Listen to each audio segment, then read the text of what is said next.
我哋望出去見到娛樂路，亦都係入緊線啦。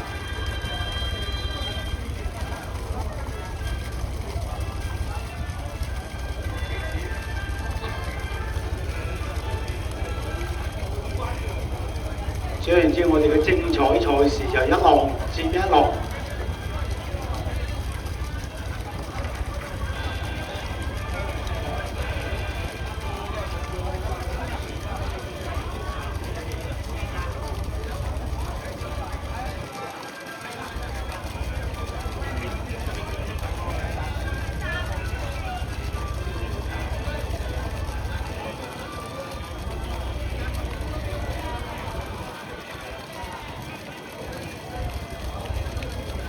好啦，咁啊，大家靜心咁樣睇呢兩場嘅決賽啦。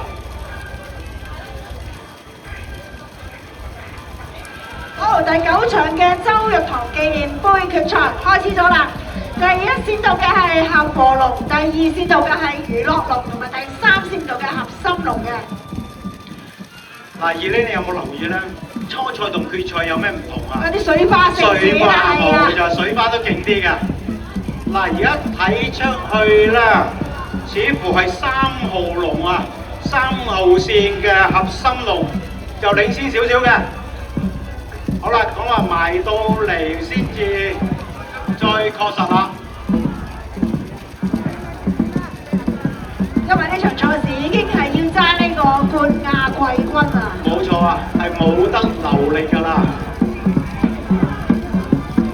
喺我肉眼所見啊，好似3條都差唔多咁啊！差唔多啊，1號線亦都係上緊嚟啊！係啊！1號線合和龍上緊嚟啊！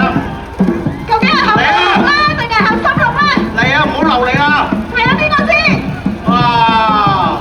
我覺得好近好近啊！係睇龍頭睇